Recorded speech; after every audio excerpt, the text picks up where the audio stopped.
Well, it's Octoberfest time over in Germany and of course here as well.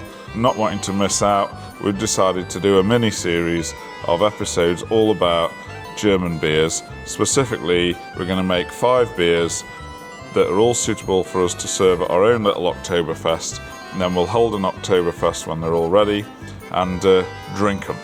So, enjoy the episode and welcome to Oktoberfest. Good morning, welcome to another brew day at Wheatlow Brewery, and it's early one today. It's 5 in the morning.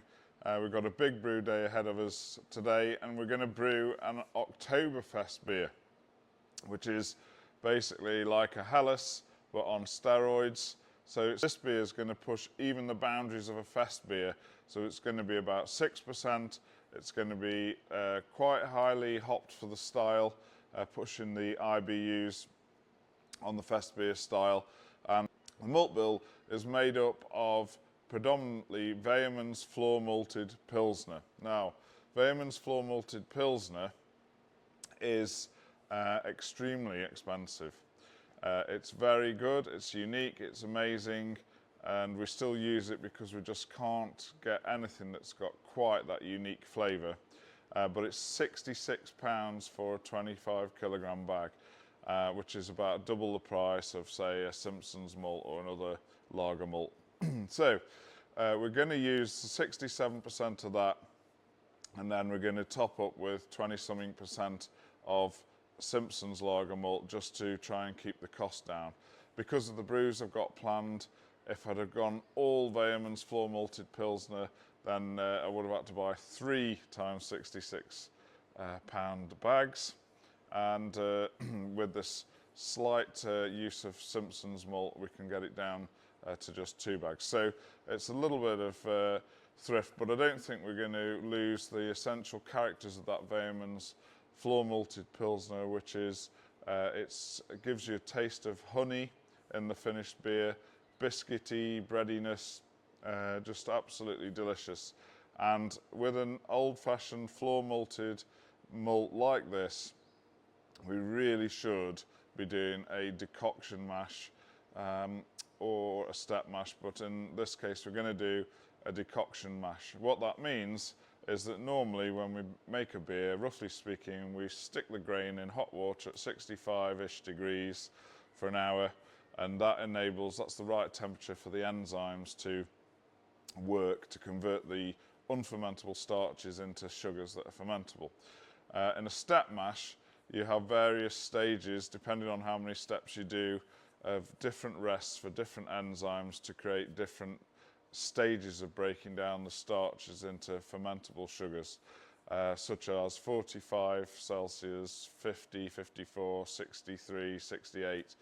And that's pretty much what you achieve with a decoction mash as well. But in order to do that in a decoction mash, what you do is you take out a certain amount of the malt from the mash tun and you literally boil it.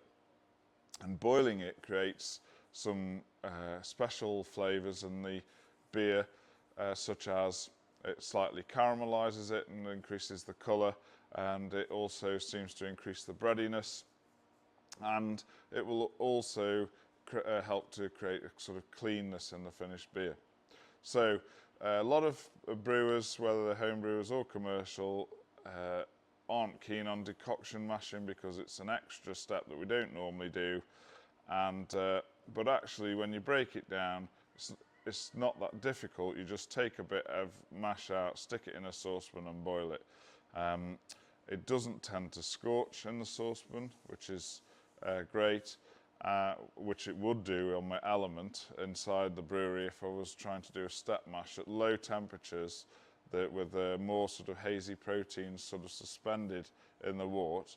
It often burns on the element, and quite badly as well, to the extent where you have to replace the element. So personally on my equipment I just can't really do a step mash, so I just do decoction mash, and that's easier. But having said that it's easier, I'm still not particularly geared up properly for it. I've got an undersized saucepan, a burner that's hideously slow to heat it up to boiling, so it's going to take longer. I just have to accept that, and that's why it's 5 in the morning today for the start.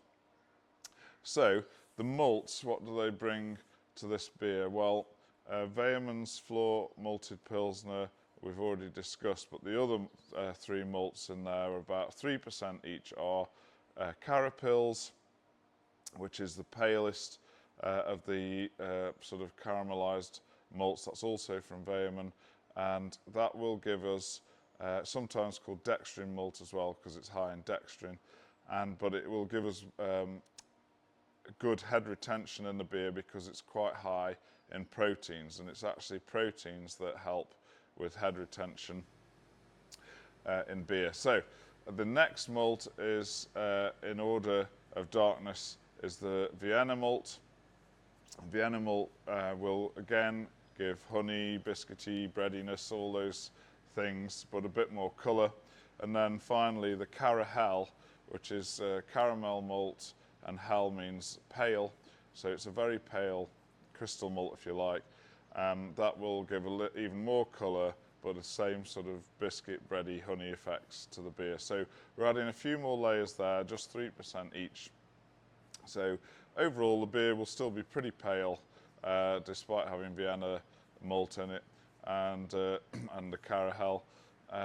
You won't really particularly think it's got many caramel malts in it, but it will just add to a little bit of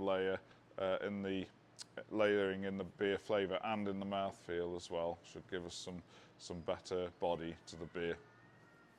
So we're going to get mashed in now and start this sort of long decoction mash process. And the other thing to talk about is that it's now the 9th of July, and I've suddenly thought it'd be a bright idea to have an Octoberfest, hence this Festbier. Now, contrary to popular belief, Octoberfest doesn't start in October, it starts in September, about the 20th I think this year, and there's a whole official date to it, a ceremony in Malvern where the VIP, the mayor or what have you, will hammer the first tap into the first cask or barrel of or keg of beer at the Oktoberfest, and the festivities will start. So I think that's 20th of September this year. So we're very, believe it or not, although it's the 9th of July, we're very tight for time to get this beer done. There's no substitute for lagering it for 8 weeks. It's going to take 2 weeks to ferment, that's 10 weeks. So we're probably pushing it to get it ready for mid-September. But we'll see how we get on, and if we need to, we can have a Novemberfest to drink this beer. So we better crack on, haven't we? You can, of course, use a portion of melanoidin malt in the malt bill instead of doing a decoction mash. Basically, when you do boil some portion of the mash, it develops melanoidins in the malt, and that adds to this sort of multi-layered malt character in the finished beer. So you can add melanoidin malt, but many people will say to you that there's no substitute for the proper decoction mash. You'll also get the Maillard reaction in the of slight caramelization at the bottom of the pan where the heat source is. So it's just a unique extra layering of flavours in what is quite a malt forward beer. So everything that we can do to enhance the flavour of the malt in this beer will help with that finished quality. Right, so the pH is 5.7, quite high. So we've got some lactic acid here, 73 ml, to add. That a good stir in, and we should be around about 5.2. Right, so at the moment the beer or the water's mashing at 54 degrees. Should give that about half an hour. And this here is my undersized saucepan. For the size of brew that we're doing, the beersmith calculates that it should take out 50 litres of malt, or mash, sorry, and boil that. This saucepan holds about 14. So you talk about in decoction mash, is it a single decoction, a double decoction, or even a triple decoction, which is basically how many times you take a ruck out of the mash and boil it and then put it back. And clearly the easiest would be a single decoction, but because my saucepan's so small, this is probably going to be a sextuple decoction or something like that, just simply to, because what it really boils down to, if you excuse the pun, is that we've got to raise that mash temperature in there to at least sort of 65 by the end of the mash to make sure we get the full conversion. So when we tip 14 litres back in, it's going to raise it about 2 or 3 degrees or something. So we're just going to have to keep doing it, and it takes ages to boil each one.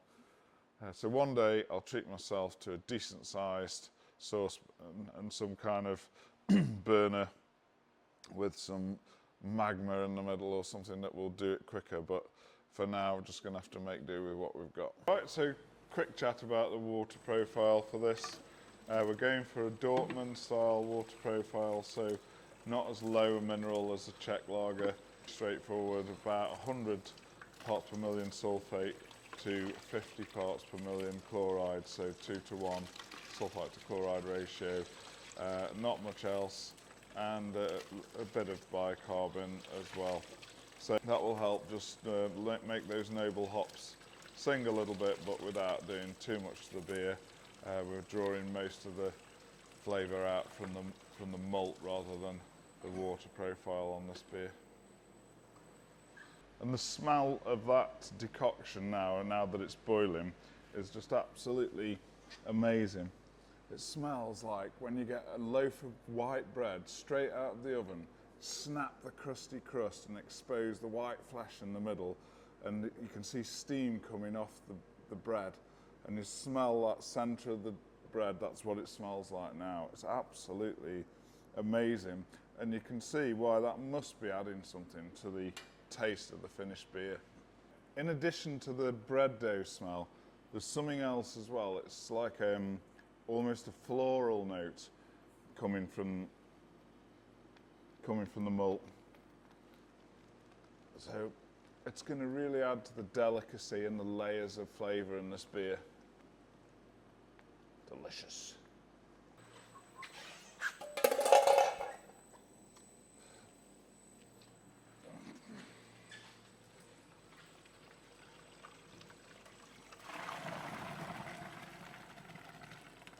We mashed in about 5:30 this morning. It's now about 7:40, so we've already been on it over 2 hours doing the decoctions and so on, a bit slow, but I'm actually quite pleased with how that's done.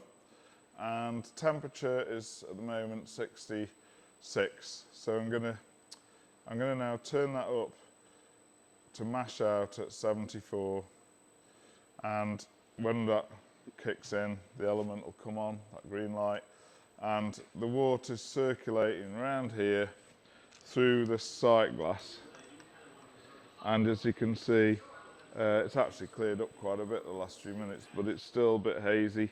Increasing the temperature to 74 will help it clear the wort, so we'll just let that circulate really as long as it needs to just clear that wort up. So whilst we're waiting for that, let's have a quick talk about the yeast that we're going to use today. And we're going to go absolutely straight down the middle of what we should be doing for this kind of beer, and that is to use the Weihenstephaner lager yeast strain. Weihenstephaner is, or claims to be, the oldest brewery in the world. It actually dates back to before the Norman Conquest, so it was 1040 that they can trace brewing back in the Weihenstephaner brewery. So this is the actual yeast that they use. In this case it's W3470. I believe that other yeast suppliers do this strain or similar as well. Now then, whilst we're on the subject of yeast, why don't we just quickly talk about what a lager is. And it's easy to think, oh, lagers, you know, the stuff you get down the pub, Carling, Stella, whatever, Madry. But lager is a massive, it's not even a category as such, it's a branch of the tree. So in the tree of froth, you have beer at the top, and it branches out to a couple of other things perhaps you could say, but mainly ale and lager. And so a lager is a beer that is characterized by two things. One is that we use a lager yeast, which is Saccharomyces pastorianus, is a yeast that behaves in a different way to an ale yeast. So a lager yeast will ferment at the bottom of the vessel, and it will also ferment at a colder temperature, let's say 12 degrees. In fact, let's see what this one says. This one actually says 12 to 18 degrees, but if we're going to do it traditionally, we'd do it at cellar temperature, so 12 degrees. And that's one characteristic, is the lager yeast. The second characteristic is that because a lager uses a lager yeast which ferments at the bottom at a cold temperature, the things that happen in an ale at a warm temperature can't or don't happen at the same pace as they would inside a cold fermentation. So what you have to do after fermentation is to store the beer at a cold temperature, as cold as possible, and that is where the word lager comes from. It's the German word to store. So a lager, I think, is a store in Germany, or to lager something is to store it as well. So traditionally they'd go put it in the coldest cave they could find, or cellar underground, and just store it, possibly even with ice. There's traditions, for example, at Pilsner Urquell, that they'd shovel ice into the cellars, into enormous rooms in the wintertime, and use it to keep the beer cold in the summertime. So the two things are, the yeast is cold fermented and it works at the bottom of the beer. Secondly, to clean up that beer, to allow it to become crisp and clear, you need about 8 weeks storage at cold temperature. So those are the two characteristics of a lager. And believe it or not, the fact that many people think of lager as being pale is not a characteristic. There are dark lagers, for example, Doppelbock, some German Dunkel beers, and certainly the Czech black lager is another example of a lager that's actually black. So they don't have to be pale, but they do have those two characteristics. So this beer, we're going to ferment this beer at 12 degrees, pretty cool, and it'll take its time, probably at least 2 weeks. And then, after fermentation's finished, we're going to cool it down to as low as we can, 1 maybe degree, maybe 2, and we're going to store it for as long as we possibly can before our patience runs out, but ideally 8 weeks. And then it should become clear, naturally clear, and crisp, and just develop those flavours that will all settle down into a beautiful beer that you can't just quite explain in the limited vocabulary of a simple brewer about how nice it is and how especially subtly layered it is. But anyway, for now we've made a starter of this yesterday to get that going. So that's busy on the whirl plate, and once this clears up, let's have a look how we're doing now. Still not ideal, but once it gets up to temperature and the element stops coming up, it'll probably speed that process up. So we'll let that carry on, and then we'll come back in a bit.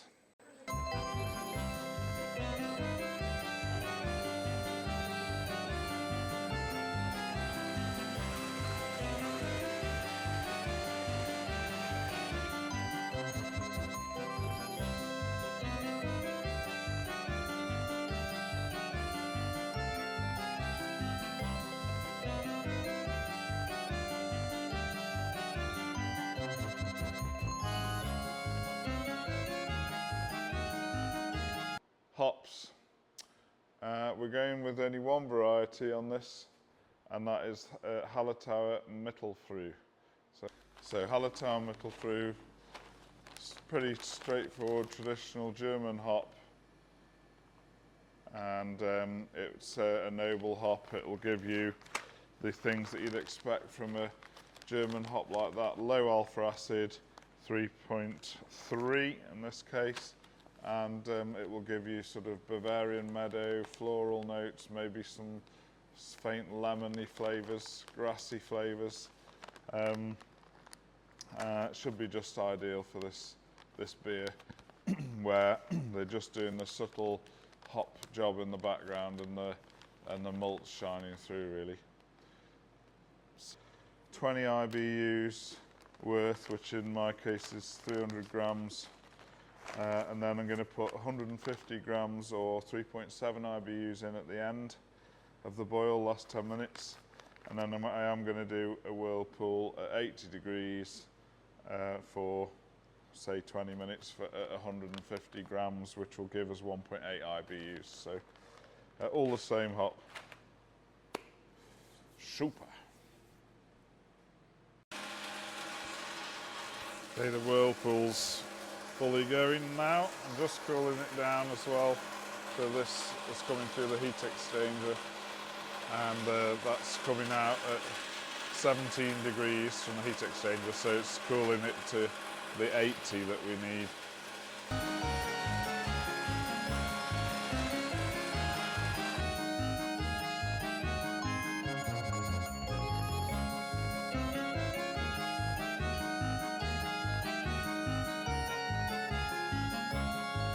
Right, that's it for the Festbier brew day.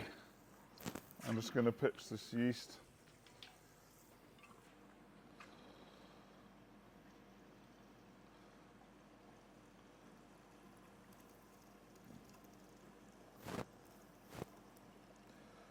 Now, I've been thinking about the fermentation because I did say we were tight for time if we wanted to get it ready for Octoberfest. So, one option that we've got, it's not very traditional, but I think it's acceptable, is to ferment this still within the range, which is 12 to 18. I think that's about 55 to 64 Fahrenheit. If we do it to the upper end of that range, fermentation, and put some pressure in the vessel, then hopefully we'll still get a good clean fermentation. I mean, some people say with 3470 you can still get a clean fermentation as long as it's within the range, but if we pressure ferment as well, that will suppress the esters and things in there, and we should possibly be able to ferment it a bit faster then.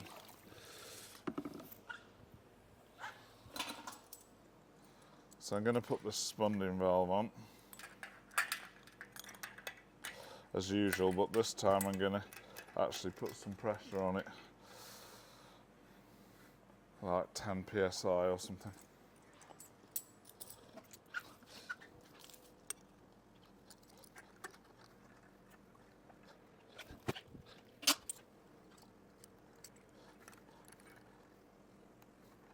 So that's it.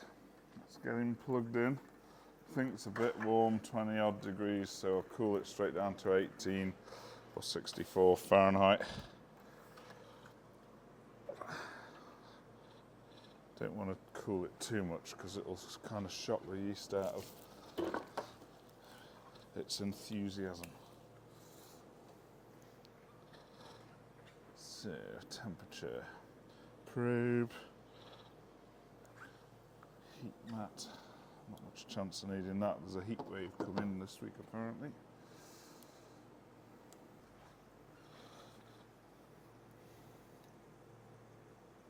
The gravity came out a little bit low.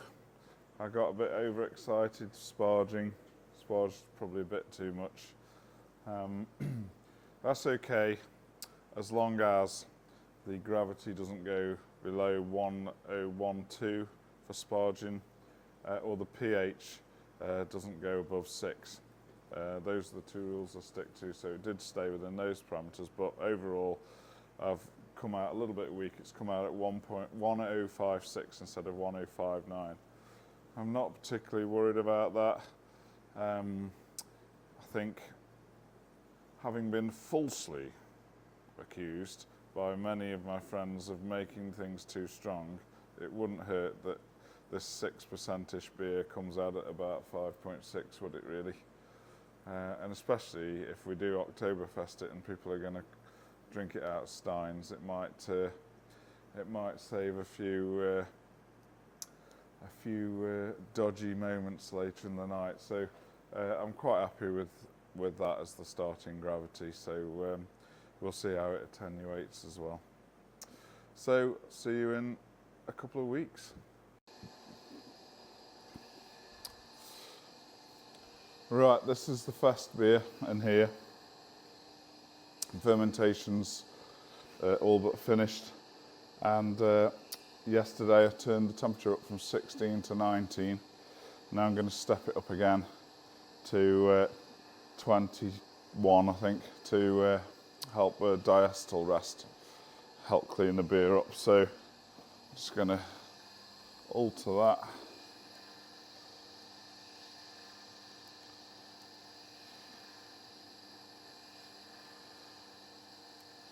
And then when I press the button, the red light should come on to heat it up. There we go.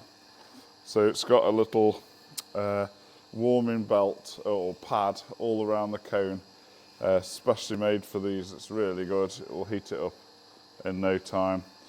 And then we'll leave it like that for a day or two, do a diacetyl test. But it's tasting very promising. It's Bavarian Meadow. This is the Festbier. It's been in here since 9th of July. That makes that over 2 weeks. So the Festbier has been in here over 2 weeks, and I've just drawn a little sample out of the sample pot, and you can see that it's trying to clear, but it hasn't done so yet. But that's nothing unusual. I expect it will take 8 weeks of lagering to really clean up in all senses, taste and visually. However, I can't block a unitank for 8 weeks. It's just going to destroy production at Wheatlow Brewery. So what we're going to do is put it in a bright tank. So we've got a bright tank here that's gone down so you can see, sanitising right now. And once that's finished its sanitation loop, we'll empty this unitank into the bright tank, and then we can leave that for weeks just on the cooler whilst we use the unitank to just do brew after brew after brew. Oh, and what does it taste like, by the way? Ooh, I'm very excited about it because I have made this recipe up, so it's extremely floral. Bavarian Meadow, I think is the phrase I've used before. The noble hops are really shining in it, but also getting a bit of honey from the Weyermann's Pilsner malt. I think it's going to be absolutely amazing, and it's probably going to come out at something like 5.7%. It's nice now, so once it's cleared up, it's going to be delicious. So I'll put it to bed in its tank, and then we'll come back weeks and weeks later and try it again. So Festbier is all in the bright tank down here, ready to seal him up and tuck him up for lagering.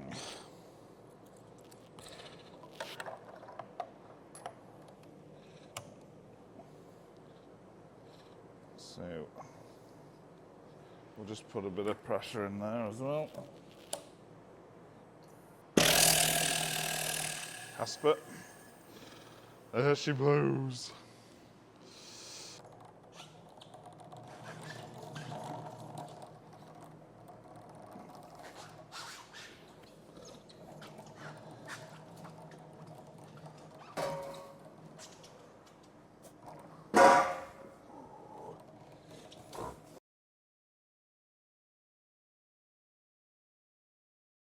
Oh my god. Right, this is a Festbier. It's not ready. It's straight from the tank, but it's nearly ready. Ooh, look at that. So it's not quite clear yet, but it's nearly clear. So this is a Festbier, like an Octoberfest beer. So this is my own recipe, made it up. So you brewed this, no It's not influence.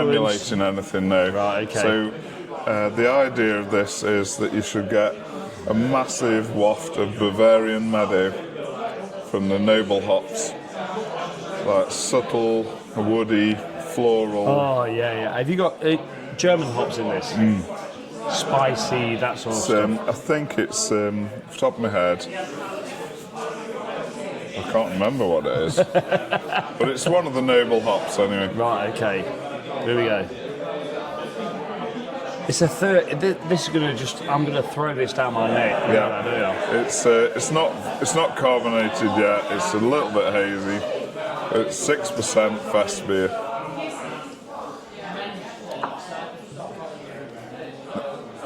Mate, you know the big six on Octoberfest?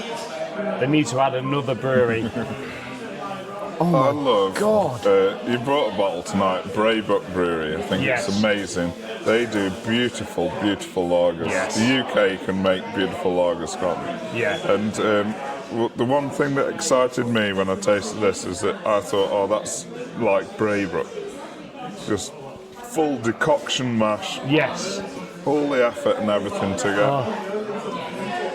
The thing I think Wheatlow Brewery were the first brewery that introduced me to that reverse, the water conditioning. Reverse osmosis. Yeah, that's it. That's the word.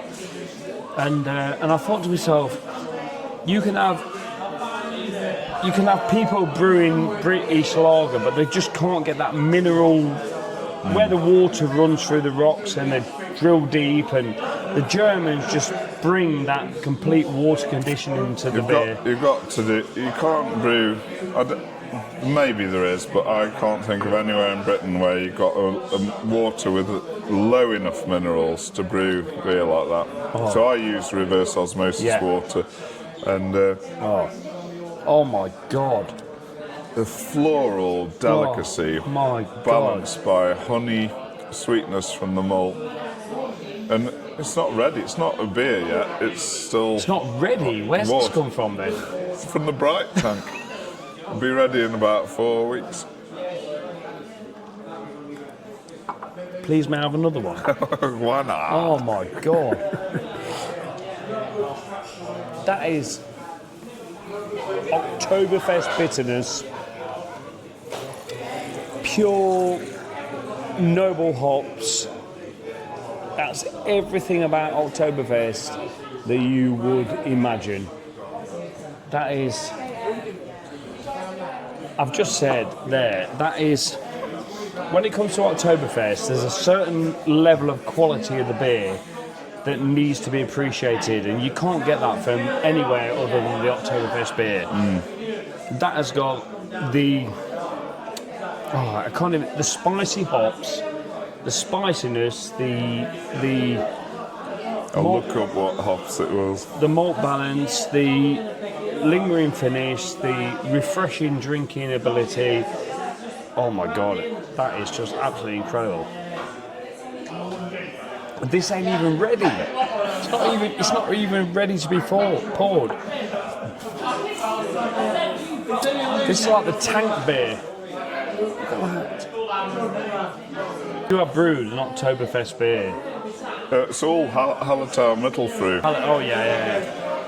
My god, what malts have you put in that? And the key to this is the Vehemens floor malted Pilsner malt.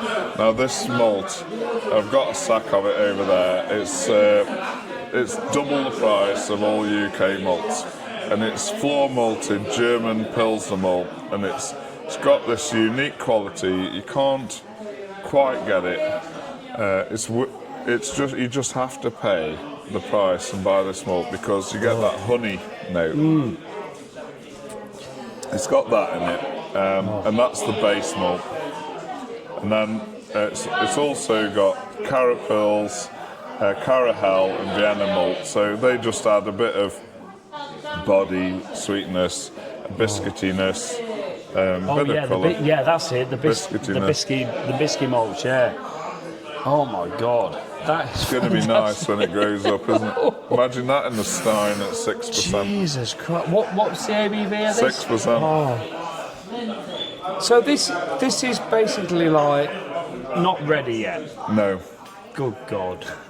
When this is ready. When it's carbonated and it's crisp and it's clear, that's going to be. So when you say carbonated, are you gonna actually put some CO2 into this? Yeah, sometimes you can achieve it by letting it naturally carbonate by spunding it at the end, which I could have done.